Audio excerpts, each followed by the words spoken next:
La santé au travail, alors il y a des problèmes de santé, mais des problèmes d'accidents graves, mortels dans la branche régulièrement. Par exemple, il faut savoir que si on est une branche de 15 000 salariés, ce qui est peu, hein, c'est 2-3 usines d'automobiles, on déplore 4-5 accidents mortels de salariés par an. Donc c'est quelque chose il y a une violence particulière qui fait que les risques sont très importants et surtout le caractère extrêmement visible, spectaculaire, violent de la mort au travail. Et c'est un peu particulier à notre métier, vu les risques qu'il y a d'électrocution, de chute de grande hauteur, de happage, des choses comme ça qui font que la violence, elle est particulière.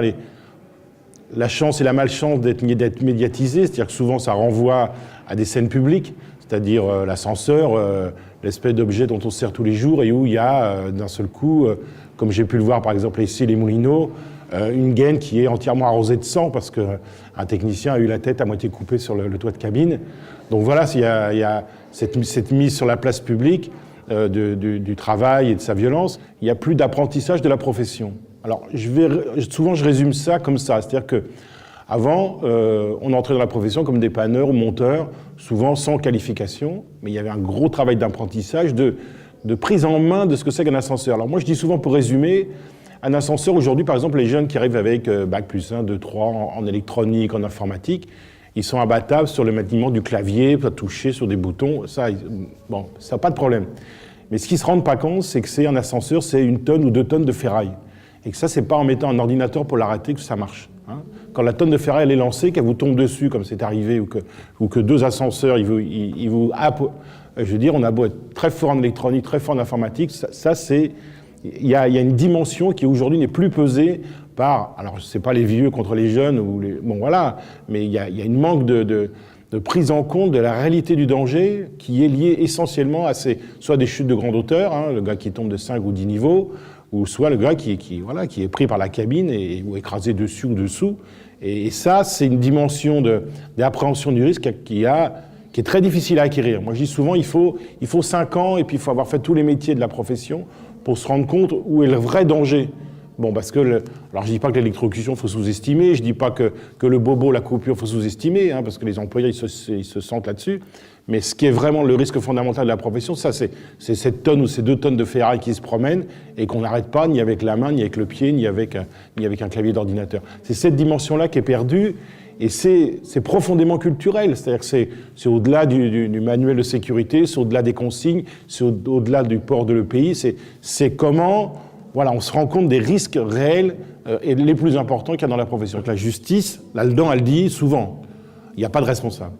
C'est-à-dire, alors, des exemples concrets. Par exemple, il y a quelques années, un technicien de chez Otis, il travaillait sur un toit de cabine, il a démonté toutes les sécurités parce qu'il était en train de transformer cet appareil, et il y a un moment donné, il s'est trouvé, l'ascenseur ne fonctionnait plus. Donc il a attendu que l'ascenseur bouge tout seul, il ne pouvait plus le faire déplacer, l'ascenseur s'est déplacé, il s'est trouvé écrasé au plafond.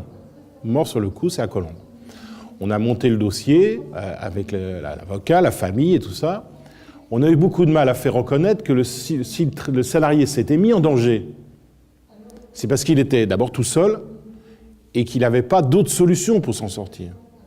Mais c'est des choses extrêmement lourdes parce que là, alors, au bout du compte, on a gagné en justice. Hein, Otis a été condamné. Ça a mis plusieurs années, évidemment. Donc ça veut dire plusieurs années, ça veut dire...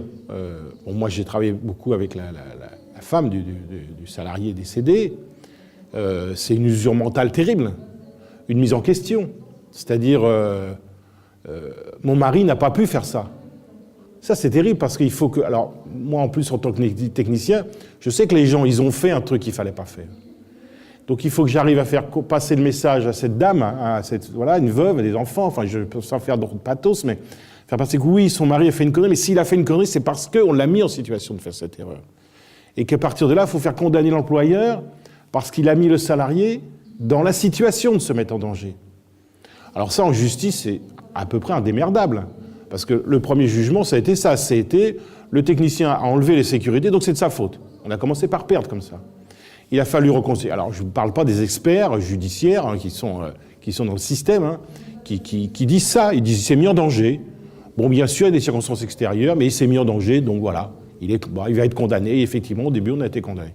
Et on a réussi à gagner quand on a retourné la chose en disant c'est les conditions dans lesquelles l'employeur a mis le technicien qui a fait qu'il s'est mis en danger. Et là, on a fait condamner Otis. Je crois qu'ils sont en appel, je ne suis pas sûr, mais bon, ça fait presque 10 ans, cette affaire-là. Donc, alors, dans la profession, c'est pareil. C'est ce que je disais tout à l'heure. Dans la profession, il y a l'idée... la première idée, c'est, bah oui, mais Robert, écoute, t'as vu ce qu'il a fait? Et moi, je dis au gars, mais toi, tu l'as déjà fait, ça, enlever la commande, monter sur un toit, monter sur une porte. Ah oui, t'as raison. Donc, dans la profession, il y a ce pas à franchir. Oui, on fait un métier où il y a des risques. Oui, on a pris des risques parce qu'on est mis dans des situations où on les a pris. Et puis, la famille, c'est un peu la même chose. C'est mon mari, mon fils a fait quelque chose dont il savait que c'était dangereux. Oui, ça ne sert à rien de dire non. Mais pourquoi il l'a fait? Et là, c'est mettre ça en avant, le démontrer. Et en justice, c'est très compliqué. On gagne très rarement. Bon, sur ce dossier-là, qui est un peu exemplaire, entre guillemets, hein, bon, on a gagné. Mais voilà où la difficulté elle est, c'est que on met les gens dans des situations, ils se mettent en danger, c'est le pronom personnel, mais parce qu'on les met dans un environnement de travail où ils sont en danger. Il y a question du travail isolé sur lequel on travaille beaucoup, nous, les dépanneurs, les monteurs, souvent travaillent tout seuls, donc ils sont amenés à faire des choses à des moments donnés et qu'il ne faudrait pas qu'ils fassent. Alors l'employeur, il dit, bah oui, mais si on met toujours quelqu'un, on a une longue négociation au ministère du Travail, avec des décrets qui viennent de sortir, où l'employeur, il dit, oui, mais si on met toujours 2 personnes, ça coûte trop cher. Ça a été l'argument du ministère, hein, notamment du ministère du Logement, et des employeurs.